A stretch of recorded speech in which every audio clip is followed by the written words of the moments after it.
За өдрийн мэнд хүргье. Тэгэхээр энэ хог хаягдлын асуудал бас одоо тулгамдсан асуудал. Чаасаагүй л одоо хог тэгээ үнийг одоо устгадаг, барьдаг, ангилдаг, боловсруулдаг тийм юм байхгүй шүү дээ.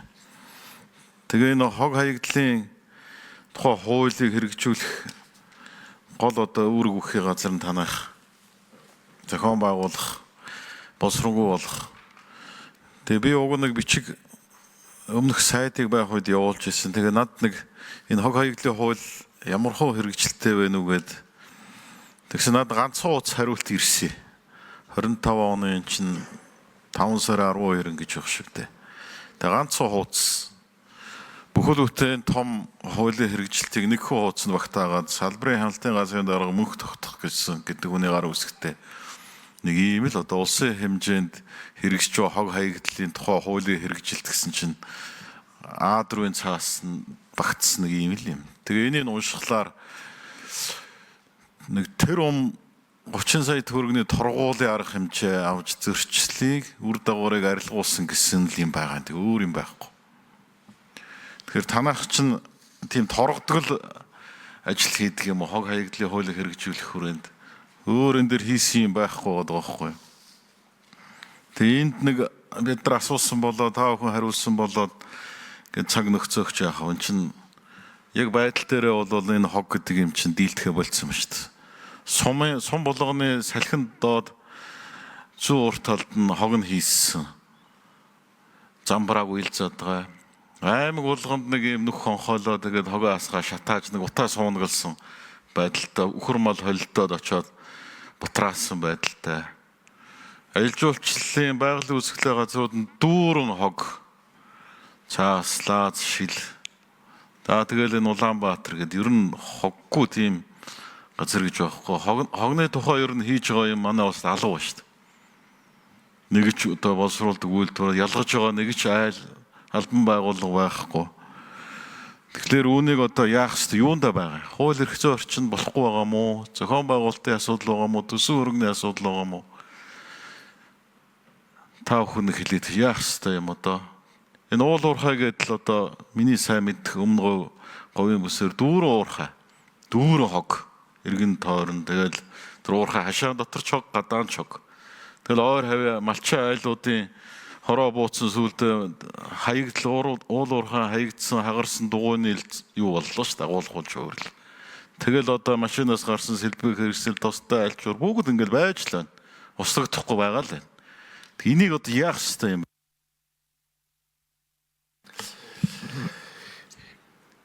Хоёр номер хариулъя. Байгаль орчин уур амьсгалын өөрчлөлтийн яамны байгаль орчны улсын хяналтын газрын дарга мөнх тогтох. За тэгээд Норонбаатар гишүүний асуултанд хариулъя.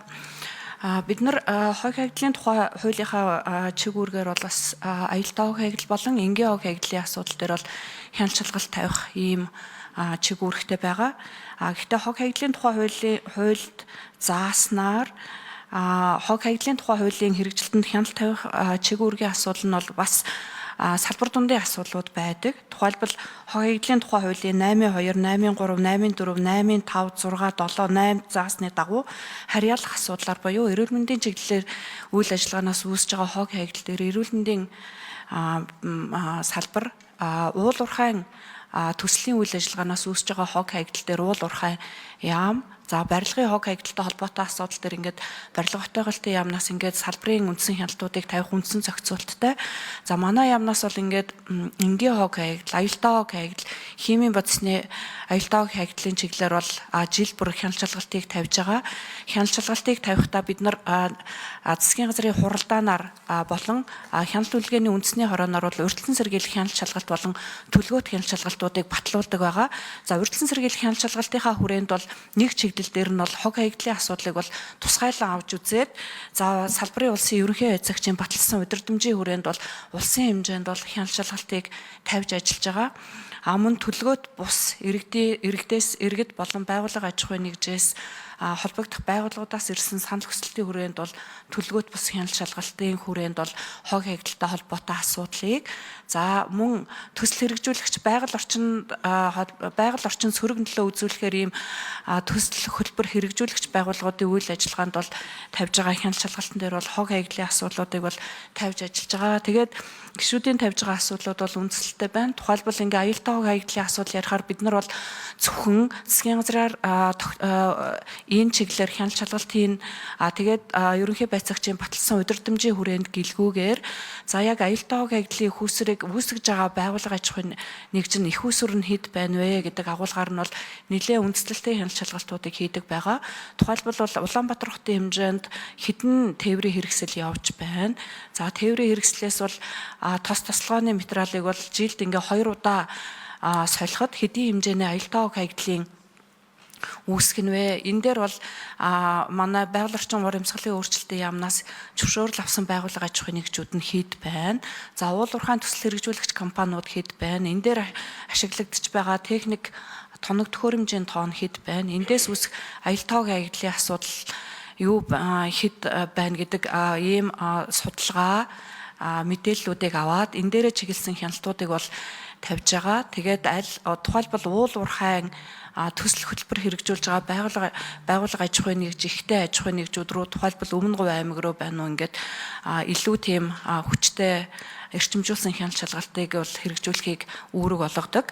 За энэний хүрээнд бол хяналт шалгалтын дүнг нэгтгээд за нэгтгсэн асуудлаар бол тулгамдж байгаа асуудлуудаар бол холбогдох яамд болон хүрээлэн орчин бодлого зохицуултынхаа газар бол асуудал тавиад холбогдох эрх зүй дээр хууль эрх зүй журам дээр бол өөрчлөлт оруулахтай холбоотой асуудлуудаар бол хяналт шалгалт тавьж ажилладаг байгаа. Наранбатар гишүүнд тодруулъя.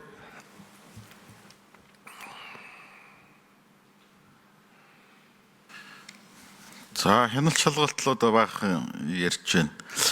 Үндэ хяналт шалгалт гэж байхгүй болсон шүү дээ. Улсын мэргэжлийн хяналтын ерхий газар татан буулгаад тэгээд дураараа дургиж дунд чөмгөөрөж ирэх эхлэл маань тавигдаад одоо улс сайхан замбраагүй явж байгаа. Монгол улс хяналт шалгалт байхгүй. Яам дуд руу нөгсөн нэг гараараа тусгай зөвшөөрөл өгчөө нөгөө гараараа хяналт шалгалт хийнэ гэж ямар юм байх вэ? Хяналт шалгалт гэдэг чинь өндлөнгийн юм байж ижил хянахыг хэлж байгаа шүү дээ. Тэгээд баахал одоо юу ярих юм хяналт шалгалт. Өнөөдөр яг бодиттой амьдрал дээр чинь тэр уул уурхай хашаан дотор чинь уул аваа шиг болцсон дугуйнууд байна шүү дээ. Гэхдээ тэрий чи та нарын хүлээгээд ямар заавар чиглэл өгөх, ямар стандарт өгөх хүлээгээ байгаадах юм. Тэр нь бүр хашаанаасаа багтахаа байгаа тэр хөдөө хээрээр хүртэл олон дугуйнууд. Тэр тостой альчуур тэр машины сольсон тэр юунууд байна шүү дээ. Агаар шүүгч тэр чи бүгдээрээ овоороод савндаа багтахаа болчихлоо шүү дээ. Энийг яах юм? Яг тодорхой. Яах ёстой одоо эднэрийг. За 4 номер хариулъя. За хүрээлэн орчны бодлогын хэрэгслийн газрын дараагийн их мөнх хог хаягдал дахин боловсруулах өнөөдрийн байдлаар 84 үйлдвэр байж байна. Үүнээс 26 нь бол аюултай хогдол дахин боловсруулах. Таны ярьж байгаа хаягдал дугуйтай холбоотой асуудал ярьж байна. Хаягдал дугуй дахин боловсруулах үйлдвэрүүд мөн байна. Өнөөдрийн байдлаар ажиллаж байгаа хаягдал дугуй дахин боловсруулах 4 үйлдвэр байж байна. За эндээс бол одоо 2 нь зогццгийн хам богд 2-т байж байгаа. Ингээд үндсэндээ яг стандарт нь байж гин, үйлдвэрүүд нь байж гин, яг газар дээр хяналт шалгалт хяналт тавих хүмүүс маань бол аймгийн засаг дарга, сумын засаг дарга, тухайн байгаль орчны газар, салбарын хяналтын газар гэдэг ингээд бүх шат шатандаа байж байгаа. Энэ дээр одоо яг стандарт байна уу байна, дахин боловсруулах үйлдвэр байна уу байна. Гол нь одоо ерөөсөө яг таны хэлж байгаа газар дээрх одоо хяналт шалгалттай холбоотой л асуудал байна. 3 номер сайд нэмж хариулъя. Манай гишүүдийн хэлээд асуугаад байгаа зүйлүүд өнөө хаасаагүй л хог үйж байгаа. Гараал 3 алахгүй хог үйж байгаа шүү дээ. Тэгэхээр энэ дээр бид нэг зүйл анхаармаар байгаа. Яг энэ байгаль орчны багц хуулийг ер нь багцлаад нэлээд томоохон хэмжээнд бодож өөрчлөхгүй бол энэ хууль багц хууль өөрчлөгдснөөс хойш 10 гаруй жил болоод хугацаа алдаад ер нь хуучирсан талууд бий. Өмнөх засгийн газрын үед бол энэ багц хууль явж байсан багц хуулийг олон жижиг таслаад ингээд бэлдсэн Тэр хуулиудын төслөх дээр нь үзэхэд зарим хуулиуд нь бол ерөөсө болохооргүй байгалийнхаа эсрэг хуулиуд болчихсон байсан. Тэгээ ажлын хэсгүүд нь ажиллаж байгаа. Дахиж сайжруулж ажиллахаас өөр замгүй болсон. За байгаль орчны салбар бол одоо яг үүндээ хохирогч юм байгаамаа. Хохирогч нь барилга, хот, уул уурхай, зам тээвэр, аялал жуулчлал, энэ агаар орчныг бохирдуулж байгаа энэ салбарууд чинь бүгдээрээ эднэр байд. 3 номер сайд нэмж хариулъя. Тэгээд яг үүндээ бид нар ингээд ойлгохоороо бүгдээрээ нэг зүйлийг ойлгочдаг. Агаарын бохирдол ярихаар байгаль орчинтой ярьдаг. Хог ярихаараа байгаль орчинтой ярьдаг. Хуулийн дээрээ болохоор тэр агаарын бохирдол тэр хог энэ цэвэрлэгээ үйлчилгээ тэр бүх юм нь уул уурхай барилга хот байгуулалт зам тээвэр одоо засаг захиргааны нэгж аймаг дүүрэг сум гэд ингээ явчихсан байж байгаа. Нүүрс олборлоо гэхэд эндээс тоон тутамд орж ирж байгаа орлогыг тэр чигээр нь 70 тэрбум баха би одоо яг нарийн товын санахгүй нь Улаанбаатар хот руу орж идэг. Тэгээ өвсөн өгийн болохоор байгаль орчны яамтай ярьж идэг. Агаар бохирдлоо байгаль орчны яам. Энд чинь зам тээврийн яам. Тэр хотын засаг захиргаа хохирогч нар нь эднэр баггүй эрчим үж эднэр. Тэгэхээр энэ хуулийн өөрчлөлтөн дээр энийг нэлээд сайн хийж авч яж бид нар энэ чадамжийг нэмэхгүй бол өнөөдөр хамгийн бага төсөвтэй хамгийн одоо хүн хүч дутуу байгаа газар нь бол манаас